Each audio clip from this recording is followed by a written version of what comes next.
ধন্যবাদ সুপ্রিয় দর্শক যারা দেখছেন সবাইকে অনেক অনেক প্রীতি ও শুভেচ্ছা। আপনারা দেখছেন আজকাল খবরের আসছে যে বাংলাদেশের বিভিন্ন শহরে, খোদ রাজধানী শহর ঢাকায়, চিটাগংয়ে, রাজশাহীতে, খুলনাতে, বিভিন্ন শহরে বাংলাদেশ আওয়ামী লীগের বিভিন্ন অঙ্গ সংগঠন রাজনৈতিক মিছিল নিয়ে মাঠে আসছে। কদিন আগেও 5 আগস্টের পর বাংলাদেশ আওয়ামী লীগ যে একটা ট্রমার মধ্যে ছিল, যে অসংখ্য বাড়িঘর পোড়ানো হয়েছে, শত শত নেতাকর্মীকে প্রকাশ্য দিবালোকে রাস্তায় হত্যা করে মারা হয়েছে, যাদের হত্যার জন্য একটি বিচারও আমরা চাইতে পারিনি। মানুষের যে কষ্ট, মানুষের যে দুঃখ, মানুষের যে ক্ষোভ, মানুষ যে আইনের কাছে যাবে সেটাও পারে নাই, একটা সাধারণ ডায়েরিও করতে পারে নাই। সেই আওয়ামী লীগের কর্মীরা আজকে রাস্তায় ঘুরে দাঁড়াচ্ছে। প্রতিদিন আস্তে আস্তে করে 1জন 2জন করে হতে হতে এখন 100 জন 200 জন, 1000 লোকের সমাবেশ হচ্ছে।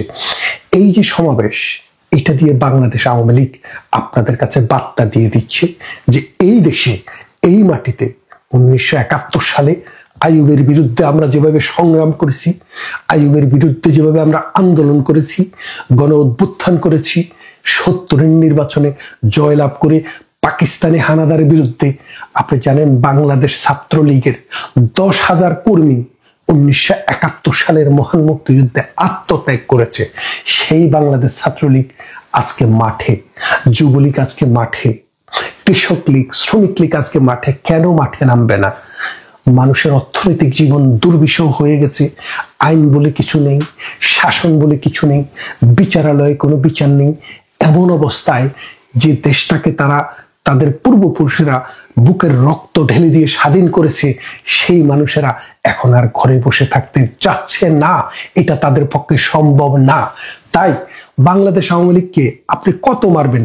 আপনারা জানেন কিনা, একটা মজার কথা বলি। ওই সম্প্রতি ডক্টর ইউনূসের এক গ্রুপের সাথে আরেক গ্রুপের কথা হচ্ছে। তারা বলছে যে বাংলাদেশে যে আমাদের কারাগারের যে ধারণ ক্ষমতা, বর্তমানে কারাগারের ধারণ ক্ষমতার 3.5 গুণের চাইতেও বেশি কয়েদি বিভিন্ন জেলখানায় বন্দী। তো এখন প্রতিদিন 1600, 1700, 1800 ছাত্রলীগ, যুবলীগ, আওয়ামী লীগের সাধারণ নেতাকর্মীকে গ্রেপ্তার করে নিয়ে আসতেছে। তাহলে ওরা যাবে কোথায়? ওদেরকে কোথায় রাখবেন? তো তখন ডক্টর ইউনূস পরামর্শ দিলেন, গোপন পরামর্শ, যেটা আমরা বিশেষ সূত্রে জানলাম, যে যেই সব জঙ্গিদেরকে দীর্ঘদিন থেকে জেলে রাখা হয়েছে, যেই সব হিজবুত তাহরিকে দীর্ঘদিন থেকে জেলে রাখা হয়েছে, যেই সব যুদ্ধ অপরাধীদেরকে দীর্ঘদিন থেকে জেলে রাখা হয়েছে, তাদেরকে নামে বেনামে এই সেই করে আস্তে আস্তে আস্তে আস্তে খালাস দিয়ে এদেরকে বের করে দেওয়া হচ্ছে। আর সেখানে জায়গা তৈরি করে আওয়ামী লীগের, যুবলীগের, ছাত্রলীগের, কৃষক লীগ, স্বেচ্ছাসেবক লীগের মানুষদেরকে ধরে ধরে জেলখানায় নেওয়া হচ্ছে। কিন্তু আপনি কত নিবেন? জেলের তালা ভাঙবো, ওই নেতাকে আনবো, এই স্লোগান দিয়ে আস্তে আস্তে মানুষ সামনের দিকে এগিয়ে আসছে। এটা হচ্ছে সূর্যোদয়ের একটা লক্ষণ। বাংলাদেশ একটা অমানিসার মধ্যে আছে, ঘোর অমানিসা। যে দেশকে মানুষ বলতো যে বাংলাদেশ হচ্ছে পৃথিবীর জন্য একটা রোল মডেল। কিরকম? যে উন্নয়নের রোল মডেল। এটা অলস ভিক্ষুকের হাত, এটা কর্মীর হাত হয়ে উঠেছে। যে দেশে মানুষ কাজ পেত না, সে দেশে মানুষ এখন কাজের অভাব মানুষের নেই। মানুষ পৃথিবীর দেশে দেশে কাজ করছে, নিজের বাড়িতে কাজ করছে, ঘরে কাজ করছে, মাঠে হাটে কাজ করছে, উন্নয়ন হচ্ছে, কাজও আছে। মানুষের মাথা পিছু আয় বেড়েছে। পৃথিবীতে আমাদের অর্থনৈতিক সাইজ বড় হয়েছে। ট্রান্সপোর্টেশন, কমিউনিকেশন, হেলথ, মানুষের জীবনধারা সবকিছু জননেত্রী শেখ হাসিনার 15 বছরের শাসনামলে উন্নত হয়েছে। কিন্তু এই ডক্টর ইউনূস এসে যখনই আওয়ামী লীগের উপরে স্টিম রোলার চালানো শুরু করলো, আস্তে আস্তে অর্থনীতি কলাপস করেছে। আপনারা জানেন আমাদের গতবারের বাজেটও ছিল প্রায় 800 বিলিয়ন, এবারে কিন্তু 600 বিলিয়নও বাজেট দিতে পারছে না। তাহলে আপনি বোঝেন যে একটা দেশ প্রতি বছর 1 বিলিয়ন, 2 বিলিয়ন, 100 বিলিয়ন, 200 বিলিয়ন করে বাজেট বাড়ে, পৃথিবীর সব দেশে বাড়ে। এই বাংলাদেশে এবার গতবারের সমান বাজেট দিতে পারছে না।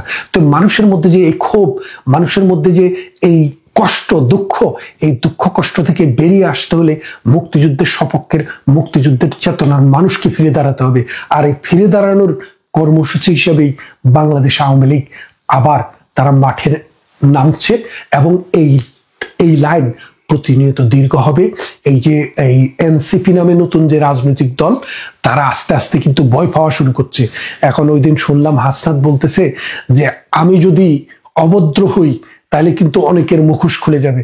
এখন তাদের ভেতরের এগ্রিমেন্ট গুলো আস্তে আস্তে বেরিয়ে আসবে, কার সাথে কার এগ্রিমেন্ট, কিসের বিনিময়ে কি, কে কত টাকা পেলেন, কে কতটা অস্ত্র পেলেন, আমেরিকার থেকে কি পেলেন, চায়না থেকে কি পেলেন, পাকিস্তান থেকে কি পেলেন, এগুলো আস্তে আস্তে বেরিয়ে আসবে। থলের বেড়াল থলিতে থাকবে না, এগুলো বেরিয়ে আসবে। ছাত্রলীগ, যুবলীগ, আওয়ামী লীগ যখনই বাংলাদেশে আবার ওই মুক্তিযুদ্ধের স্পিরিট নিয়ে যখন রাস্তায় আসবে, তখন দেখবেন এই আমাদের যে ছোট ছোট মিছিল, এগুলা কি জানেন, এগুলাকে হলো ইস্তেগফারের মতো। আস্তাগফিরুল্লাহ পড়লে যখন শয়তানের গায়ে আগুন লাগে না, এই আওয়ামী লীগ, যুবলীগ, ছাত্রলীগের এই মিছিলে তাদের গায়ে কিন্তু ওই শয়তানের মতো আগুন লাগা শুরু হয়েছে। কারণ এই দেশের মালিক, এই দেশের স্টেক হোল্ডার হচ্ছে মুক্তিযুদ্ধের সপক্ষের মানুষ। কারণ যারা 1971 সালে এই দেশকে মানেনি, যারা 1971 সালে এই দেশের স্বাধীনতা বিরোধী ছিল, যারা 1971 সালে ধরে ধরে আমাদের মা বোনকে, আমাদের এই মুক্তিযোদ্ধাদেরকে হত্যা করেছে, নিধন করেছে, তাদের হাতে বাংলাদেশ কখনো নিরাপদ নয়। আজকে বাংলাদেশে যেটা চলছে, বাংলাদেশে এই 5 আগস্টে যেটা হয়েছে, এটা একটা জঙ্গি হামলা। এই জঙ্গি হামলার মাধ্যমে ডক্টর ইউনূসকে এনে ক্ষমতায় বসানো হয়েছে। তার পিছনে তিনি ডাইনে বায়ে উত্তরে দক্ষিণে যাদেরকে নিয়ে চলেন, তারা সব প্রাক ঐতিহাসিক ধর্মান্দোলক।